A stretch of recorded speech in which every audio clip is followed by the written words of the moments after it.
বেসরকারি ব্যাংক থেকে প্রায় 28 লক্ষ টাকা চুরি করে পালালো দুই দুষ্কৃতী বলে অভিযোগ। সোমবার বিকেলে ঘটনাকে কেন্দ্র করে চাঞ্চল্য ছড়ালো জলপাইগুড়ি শহরে। জানা গিয়েছে, এদিন এক্সিস ব্যাংকের এক সংস্থা মালবাজার থেকে এক বীমা সংস্থা টাকা সংগ্রহ করে ব্যাংকে আসছিলেন। সেই সময় ব্যাংকে থাকা দুই যুবক টাকার ব্যাগ নিয়ে পালিয়ে যায় বলে অভিযোগ। প্রকাশ্যে বিপুল পরিমাণ টাকা চুরির ঘটনায় নিরাপত্তা নিয়ে উঠছে প্রশ্ন। এদিকে অভিযোগ পেয়ে ঘটনাস্থলে পৌঁছান জেলা পুলিশ সুপার উমেশ খান্ডবহলে, কোতোয়ালি থানার আইসি সঞ্জয় দত্ত।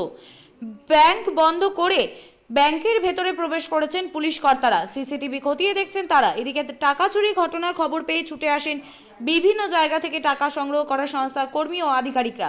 টাকা সংগ্রহ করা সংস্থার senior executive officer Dilip Rajbhar বলেন, টাকা সংগ্রহ করে ব্যাংকে আনা হয়েছিল, ব্যাংক থেকে সেটা টাকা চুরি হয়ে যায় শুনলাম, তবে 20 লক্ষ টাকার বেশি ছিল। গতকালে সংগ্রহ করা টাকা আজকে জমা করার জন্য নিয়ে আসা হয়েছিল। ঘটনার জোর তদন্ত শুরু হয়েছে বলে জানালেন জেলা পুলিশ সুপার উমেশ খান্ডবহলে। প্রাথমিকভাবে কি জানতে পারলেন? প্রাথমিকভাবে এটা কমপ্লেন এসেছে কি এই সময় দুপুরে অ্যারাউন্ড 1:45 কোনো লোক একটা এখান থেকে ব্যাগটা নিয়ে গেছে। ওরা আমাদেরকে থানাকে 4:30টার সময় জানিয়েছে, 2 ঘন্টা পর।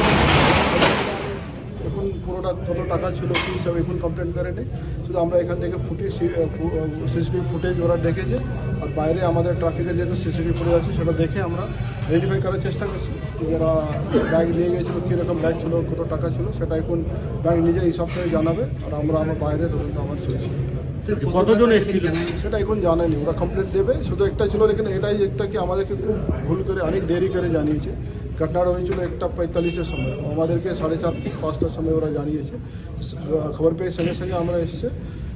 আমি ভিতরে সিসিটিভি ফুটেজটা নিজে দেখেছি, তারপরে আমরা যে বাইরে ট্রাফিকের সিসিটিভি আছে ওটাই আমরা সিসিটিভি ফুটেজ কালেক্ট করেছি, সেটা ধরে আমরা তদন্ত শুরু করে দিয়েছি। তারপরে ব্যাংক নিজের হিসাব করে আমাদেরকে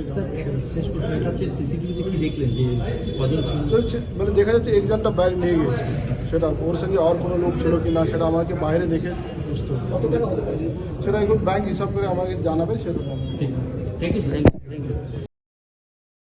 আপনি কি জায়গা কিনতে চান? তাহলে আর চিন্তা নেই। 34 নম্বর জাতীয় সড়কের ধারে রায়গঞ্জের নট্টপাড়ায় ঠিক বিপরীতে নিউ উকিলপাড়ায় আজই সুলভ মূল্যে জায়গা কিনুন, গড়ে তুলুন নিজের স্বপ্নের ঘর। তাই আর অপেক্ষা না করে আজই চলে আসুন আমাদের এখানে, দেখে যান জায়গা। মন পছন্দের স্বপ্নের প্রাসাদ গড়ে তুলুন আপনার কেনা এই জায়গায়। তাই আজই যোগাযোগ করুন আমাদের সাথে। আমাদের ফোন নম্বর 8617827851, 6295828881, 8617033767। তাই আর দেরি নয়, আজই আসুন নিজের পছন্দের জায়গা কিনতে।